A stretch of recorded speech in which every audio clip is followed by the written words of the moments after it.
Hello guys, चलिए अब हम आगे कंटिन्यू करते हैं सीरीज कन्वर्जेंसी को। देखिए आज हम लोग देखेंगे एब्सोल्यूट कन्वर्जेंसी के बारे में। ठीक है कि एब्सोल्यूट कन्वर्जेंट क्या होता है और कंडीशनल कन्वर्जेंट क्या होता है। ठीक है, ओके। तो आप यहाँ पे देखते होंगे कि यहाँ पे इसका डेफिनेशन लिखा है, the series sigma UN containing positive and negative terms. ठीक है, दैट इज़ अल्टरनेटिंग सीरीज है ना, जिसमें पॉजिटिव टर्म भी है और निगेटिव टर्म भी है, is said to be absolutely convergent. इसको हम लोग एब्सोल्युटली कन्वर्जेंट बोलेंगे if the series sigma mod u n is convergent. ठीक है, तो जैसा कि इसका नाम है एब्सोल्युटली कन्वर्जेंट, तो आपको क्या करना है, जो सीरीज़ है उसके टर्म्स का एब्सोल्यूट वैल्यू ले लेना है। ठीक है, अगर हम सारे टर्म्स का एब्सोल्यूट वैल्यू ले लेते हैं तो वो फिर सिग्मा मॉड यू एन कहलाएगा। ठीक है, और अगर ये कन्वर्जेंट है तो मेरा सीरीज़ क्या कहलाएगा, एब्सोल्युटली कन्वर्जेंट। क्लियर है? ठीक है, अच्छा। अब देखिए यहाँ पे कुछ एग्जांपल मैं देता हूँ इसका। जैसे ये हमारा डेफिनेटली क्या है, एक अल्टरनेटिंग सीरीज़ है। ठीक है, इसको आप सिग्मा यू एन से डिनोट कर दीजिए। अब जब हम सिग्मा मॉड यू एन लेंगे, यानी हर टर्म का मॉड लेंगे, तो मॉड में क्या होता है, जो निगेटिव है वो भी क्या हो जाता है, पॉजिटिव। ठीक है, तो जैसे ही एब्सोल्यूट का सीरीज़ लेंगे हम लोग तो सारा पॉजिटिव हो जाएगा। तो ये आप देखिए, ये क्या है, ये सिग्मा 1/n कहलाता है, जो हम लोग पहले भी देख चुके हैं। ठीक है, और ये डाइवर्जेंट सीरीज़ है, तो इसको ऐसे लिख सकते हैं कि this tend to infinity as n tending to infinity. ठीक है, इसलिए कि जो डाइवर्जेंट है वो या तो पॉजिटिव इन्फिनिटी पर उसका लिमिट होता है या तो माइनस इन्फिनिटी पर। तो चूँकि ये पॉजिटिव सीरीज़ है तो डेफिनेटली क्या होगा, पॉजिटिव इन्फिनिटी पे इसका लिमिट होगा। ठीक है, तो सिग्मा मॉड यू एन क्या है, मेरा डाइवर्जेंट है। तो अगर ये डाइवर्जेंट है तो हम कह सकते हैं, वी कैन से, ठीक है, sigma u n that is, ये जो अल्टरनेटिंग सीरीज़ है, इज़ नॉट एब्सोल्युटली कन्वर्जेंट। ठीक है, क्योंकि एब्सोल्युटली कन्वर्जेंट होने के लिए ज़रूरी है कि जो सिग्मा मॉड यू एन निकाल रहे हैं वो आपका कन्वर्जेंट आए। ठीक है, देखिए एक और एग्जांपल है हमारे पास, इसको देखते हैं। क्या है, सिग्मा यू एन आपको गिवन है 1 -1/2 + 1/4 -1/8। ठीक है, इस तरीके से आपको गिवन है। ओके, तो इसमें हम लोग देखेंगे तो हम लोगों को ये पता चलेगा कि जो सीरीज़ है हमारा, ठीक है, वो अल्टरनेटिंग है। अगर हम इसका एब्सोल्यूट ले लेते हैं, ठीक है, तो एब्सोल्यूट जैसे ही लेंगे यानी सब में मॉड लगाएंगे तो सारा पॉजिटिव हो जाएगा। और इसको आप कैसे लिख सकते हैं, 4 को 2 का स्क्वायर, 8 को 2 का क्यूब। तो आप ये देखिएगा नहीं कि ये इनफाइनाइट जीपी आपको नज़र आ रहा होगा, जियोमेट्रिक प्रोग्रेशन। ओके, तो यहाँ पे जो इसका फर्स्ट टर्म है वो 1 है और जो कॉमन रेशियो है वो है हाफ, यानी स्मॉलर देन 1। ठीक है, तो इनफाइनाइट जीपी का फॉर्मूला क्या होता है, a/1 - r। ठीक है, पुटअप कर दीजिए, इसका वैल्यू क्या आ रहा है, 2। तो उस पूरा सीरीज़ का जो वैल्यू है वो फाइनाइट आ रहा है। दैट मीन्स आपका सीरीज़ क्या है, ये जो एब्सोल्यूट सीरीज आप लिए हैं वो क्या है, कन्वर्जेंट है। और अगर ये कन्वर्जेंट है तो हम इसको जो सीरीज है उसको क्या बोलेंगे, एब्सोल्युटली कन्वर्जेंट बोलेंगे। ठीक है, तो एब्सोल्युटली कन्वर्जेंट को फाइंड करना काफ़ी इजी है। ओके, अब देखिए यहाँ पे कुछ रिजल्ट है जो मैं इस बताना चाहता हूँ आपको। देखें क्या है रिजल्ट।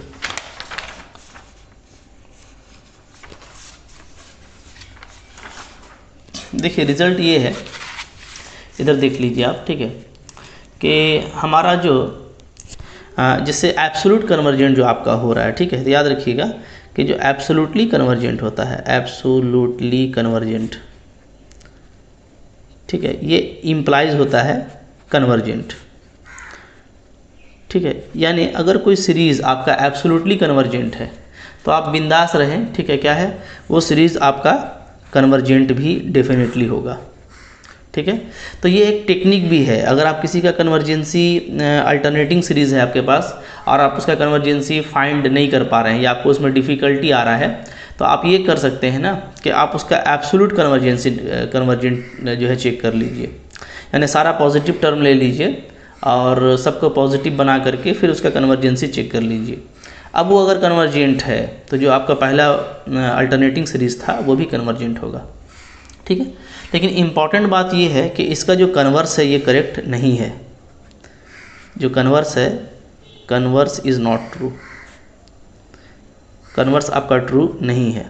इसका मतलब क्या, इसका मतलब ये है कि एक कन्वर्जेंट सीरीज़, ए कन्वर्जेंट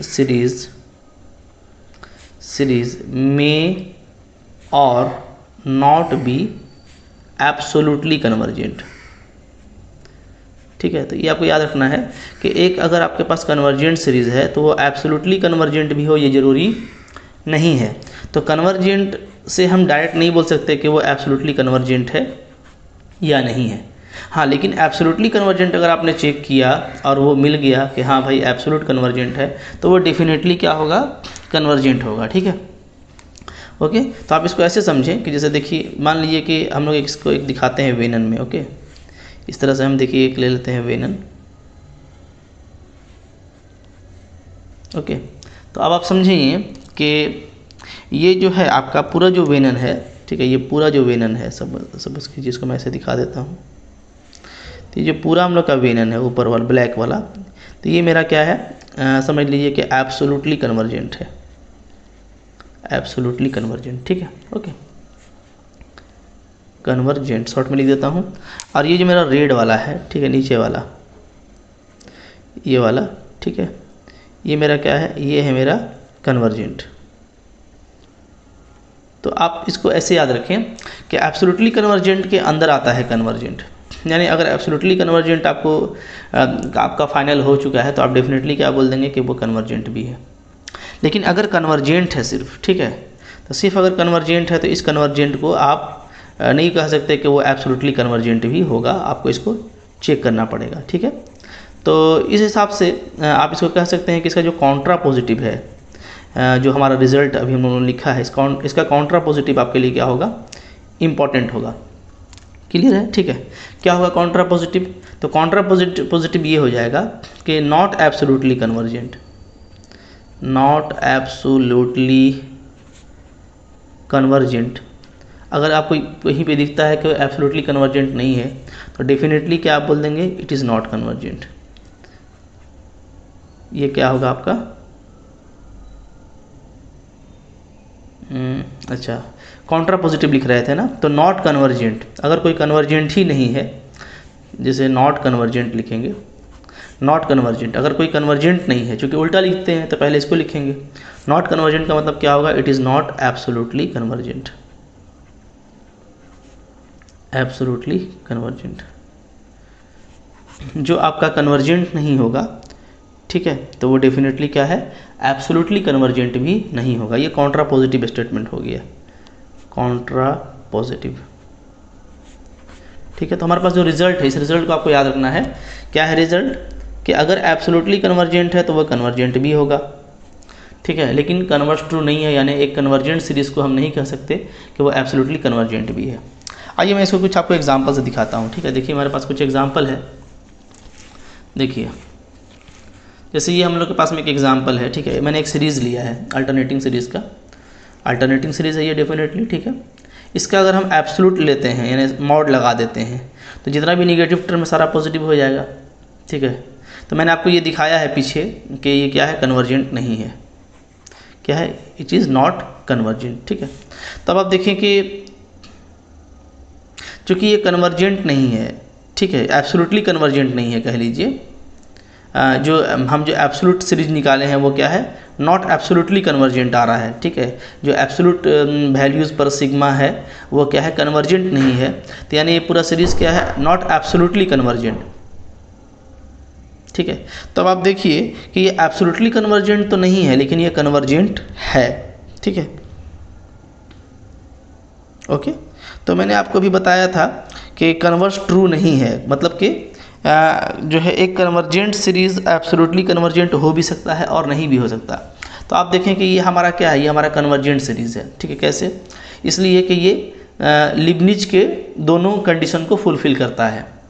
जो मेरा एक्चुअल सीरीज है ये वाला, ये क्या है, ये आपका कन्वर्जेंट सीरीज़ है। ठीक है, देखिए कैसे, इसलिए कि आप अगर देखेंगे तो जो हमारा टर्म है, जैसे ये 0.2 है, आप देखेंगे तो ठीक है, क्या देखेंगे, ये वैल्यू 0.5, ये 0.3, ये 0.25। इस तरीके से जो सीरीज है वो डिक्रीजिंग सीरीज़ है। ठीक है, तो आप लिख सकते हैं कि हर आने वाला टर्म जो है वो पहले टर्म से छोटा है। ठीक ठीक है। Mod u n plus 1 is less than mod u n for all n, पूरे सीरीज़ के लिए, यानी जो सीरीज़ है आपका वो क्या है, डिक्रीजिंग सीरीज़ है। और दूसरा ये कि अगर हम limit n tending to infinity लगाते हैं यू एन पे, तो यू एन हमारा क्या है 1/n है, तो वो 0 हो जाएगा इन्फिनिटी पे। या अगर अल्टरनेटिंग फॉर्म में भी लेते हैं -1 का पावर n-1 इंटू 1/n, तब भी 0 इंटू इतना 0 ही होगा, ठीक है। तो ये लीबनिज के दोनों कंडीशन को फुलफिल करता है। तो ये जो सीरीज है यहाँ पे आपका जो आपका सीरीज है सिग्मा यू एन, ये क्या है, ये कन्वर्जेंट है, इज़ कन्वर्जेंट, ठीक है। बट लेकिन आप देखेंगे कि क्या सिग्मा मॉड यू एन जो है आपका वो क्या आ रहा है, is not absolutely convergent, is not absolutely convergent. तो आपको ये बात याद रखना है कि कन्वर्जेंट होने के बाद वो एब्सोल्युटली कन्वर्जेंट भी हो ये ज़रूरी नहीं है, यानी कन्वर्स ट्रू नहीं है। हाँ, लेकिन एब्सोल्युटली कन्वर्जेंट अगर हो जाता, ठीक है, तो वो डेफिनेटली क्या होता, कन्वर्जेंट होता। जैसे हम लोगों ने पीछे जो एग्जांपल किया था वहाँ से इसको देख सकते हैं, ठीक है। जैसे देखिए ये जो हम लोग का सीरीज़ था ये हमारा क्या था, ये हमारा था एब्सोल्युटली कन्वर्जेंट, ठीक है। जो हम लोगों ने किया था इसको, ये जो सीरीज़ है हमारा ये क्या है, ये हमारा एब्सोल्युटली कन्वर्जेंट है, ठीक है। तो अगर ये एब्सोल्युटली कन्वर्जेंट है तो हम लोग डेफिनेटली इसको क्या बोल सकते हैं कि ये क्या होगा हमारा, ये हमारा कन्वर्जेंट भी होगा। दिस इम्प्लाइज आप लिख सकते हैं क्या, sigma u n is convergent, क्योंकि ये आपका एब्सोल्युटली कन्वर्जेंट था, ठीक है। तो अगर आप अल्टरनेटिंग वाले में चेक करने में आपको दिक्कत हो तो आप ऐसे इसको चेक कर सकते हैं कि इसका एब्सोल्यूट वैल्यू ले लिए, वो कन्वर्जेंट आ गया तो डेफिनेटली ये कन्वर्जेंट होगा। ऊपर जो एग्जांपल किया था हम लोगों ने उसमें ये देखे थे हम लोग कि हमारा सिग्मा यू एन है वो नॉट कन्वर्जेंट है, डाइवर्जेंट है, यानी कन्वर्जेंट नहीं है, ठीक है। तो ये कॉन्ट्रा पॉजिटिव देखिए यहाँ पे आपका वर्क कर जाएगा। अच्छा, ये मतलब कि सिग्मा हमारा जो मॉड यू एन है वो हमारा आया था क्या, ठीक है, सिग्मा मॉड यू एन हमारा आया था डाइवर्जेंट, ठीक है। तो सिग्मा यू एन को हम लोग क्या लिखे, इज़ नॉट एब्सोल्युटली कन्वर्जेंट। तो यहाँ से आप लिख सकते हैं, अच्छा ये चूँकि नॉट एब्सोल्युटली कन्वर्जेंट है तब तो अभी हम कुछ नहीं कह सकते ना, ठीक है। इसलिए कि अगर नॉट एब्सोल्युटली कन्वर्जेंट है तब भी ये कन्वर्जेंट हो सकता है, क्योंकि कन्वर्स इसका ट्रू नहीं है, ओके। हाँ, अगर ये एब्सोल्युटली कन्वर्जेंट होता तो हम लोग इसको डेफिनेटली क्या बोल देते, कन्वर्जेंट, ठीक है। तो याद आपको रखना है क्या कि हर एब्सोल्युटली कन्वर्जेंट सीरीज़ कन्वर्जेंट होता है, लेकिन कन्वर्स ट्रू नहीं है, यानी कोई कन्वर्जेंट सीरीज़ है तो वो एब्सोल्युटली भी होगा कि नहीं होगा ये हम नहीं कह सकते, ठीक है। तो यानी कि अगर कोई एब्सोल्युटली कन्वर्जेंट नहीं है तो आप उसका कन्वर्जेंसी चेक करेंगे कि हो सकता है वो कन्वर्जेंट हो, ठीक है। और यहाँ पे जो सीरीज हम लोग देखें कि ये सीरीज क्या है, हमारा कन्वर्जेंट है, ठीक है। वही एग्जांपल है, क्लियर है। हाँ, ये आपको कॉन्ट्रा पॉजिटिव जो है वो ये हेल्प करेगा कि अगर कोई कन्वर्जेंट ही नहीं है, कोई सीरीज़ ऐसा है जो कन्वर्जेंट ही नहीं है, ठीक है, तो वो क्या होगा, वो आपका एब्सोल्युटली कन्वर्जेंट भी नहीं होगा, क्लियर है, ठीक है, ओके। चलिए, तो आई होप कि आपको ये समझ में आ गया होगा, ठीक है। अब देखिए यहाँ पे एक और प्रॉपर्टी हमारा बन करके आता है, वो प्रॉपर्टी क्या है देखिए, मैं ये भी बताता हूँ आपको, ठीक है। जैसे हम लोग ये देख रहे हैं कि कुछ सीरीज ऐसा है जो क्या है, सिर्फ कन्वर्जेंट है, एब्सोल्युटली कन्वर्जेंट नहीं है, ठीक है। तो अगर सिर्फ वो कन्वर्जेंट है और एब्सोल्युटली कन्वर्जेंट नहीं है तो इसको भी एक आप नया नाम देंगे, क्या है वो है, कंडीशनली आपका कन्वर्जेंट, ठीक है। वो क्या होगा, कंडीशनली कन्वर्जेंट होगा, ठीक है। सिर्फ ये प्रॉपर्टी है और ऊपर वाला प्रॉपर्टी अगर उसमें नहीं है, यानी कि सिर्फ हाफ ही में कन्वर्जेंट हो पा रहा है इस पूरे विनन में, तो वो क्या होगा, वो आपका होगा कंडीशनली कन्वर्जेंट, ठीक है। तो आइए इसका भी डेफिनेशन हम लोग देखते हैं, क्या है डेफिनेशन है, कंडीशनली कन्वर्जेंट, ठीक है। कैसे लिखेंगे इसको हम लोग, इसको हम लोग लिखेंगे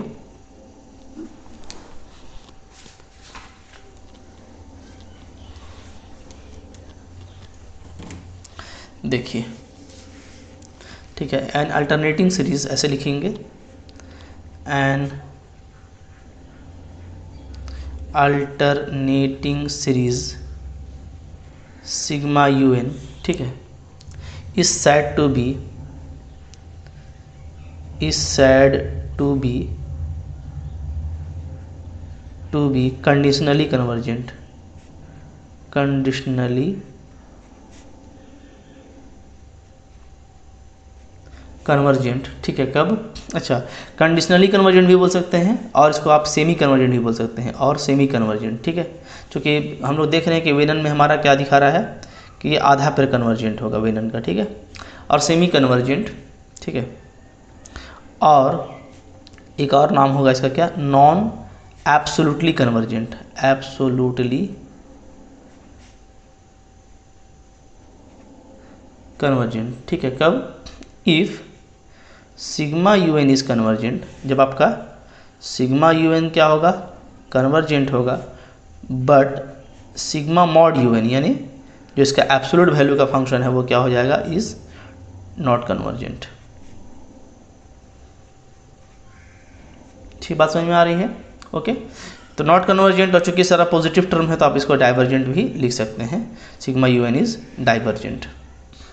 क्लियर है? नॉट कन्वर्जेंट के बदले में आप डाइवर्जेंट भी लिख सकते हैं, क्योंकि आप जानते हैं कि सिर्फ अगर पॉजिटिव टर्म्स है तो वो नॉट कन्वर्जेंट का मतलब क्या होता है? डाइवर्जेंट होता है। ठीक है, तो आप देखें कि अगर सिर्फ कन्वर्जेंट है सीरीज मेरा, इस तरह से है कि सीरीज मेरा कन्वर्जेंट है लेकिन एब्सोल्युटली कन्वर्जेंट वाला प्रॉपर्टी को होल्ड नहीं करता है, तब वो क्या कहलाएगा? वो कंडीशनली कन्वर्जेंट कहलाएगा। ठीक है, जैसे आइए हम लोग इसका एग्जाम्पल देख लेते हैं। ओके, अगर आपसे पूछे कि कंडीशनली कन्वर्जेंट का क्या क्या एग्जाम्पल होगा, ठीक है, तो आइए इसका एग्जाम्पल आप देखेंगे। जैसे नंबर 1 एग्जाम्पल, नंबर 1 आप देखेंगे। ठीक है, सिग्मा यू एन अगर मैं ये ले लूँ क्या? 1 - 1/2 + 1/3 प्लस -1/4 प्लस, यानी शॉर्ट में ऐसे लिखेंगे आप सिग्मा -1 का पावर n - 1 1/n। ठीक है, तो ये आपका क्या है? ये आपका कंडीशनली कन्वर्जेंट है, इज कंडीशनली कन्वर्जेंट। क्यों? इसलिए बिकॉज चूँकि हम देखते हैं कि सिग्मा यू एन तो कन्वर्जेंट है, इज कन्वर्जेंट। ठीक है, कहाँ से? लिबनिज टेस्ट से। लिबनिज टेस्ट लगाइएगा तो इसको आप कन्वर्जेंट पाइएगा। ठीक है, हम लोग देख चुके हैं। बट जब सिग्मा मॉड यू एन आप निकालिएगा, ठीक है, यानी सिग्मा 1/n, तो ये क्या आ जाता है? ये आता है आपका इस डाइवर्जेंट। ठीक है, तो इसलिए तरीके से ये क्या हो गया? ये आपका हो गया कंडीशनली कन्वर्जेंट। ठीक है, इसी तरीके से मान लीजिए कि आप ये ले लेते हैं number 2, sigma u n is equal to 1 - 1/√2 + 1/√3 - 1/√4 ऐसा। तो ये भी आपका क्या होगा? ये भी आपका कंडीशनली ही कन्वर्जेंट होगा, कंडीशनली कन्वर्जेंट। इसलिए कि आप इसको देखेंगे तो ये लिबनिज टेस्ट से कन्वर्जेंट होगा, बट लेकिन जब इसका मॉड लगा देंगे तो सिग्मा 1/n का पावर 1/2 आएगा, क्योंकि सारा रूट में है तो पावर n का 1/2 आ रहा है।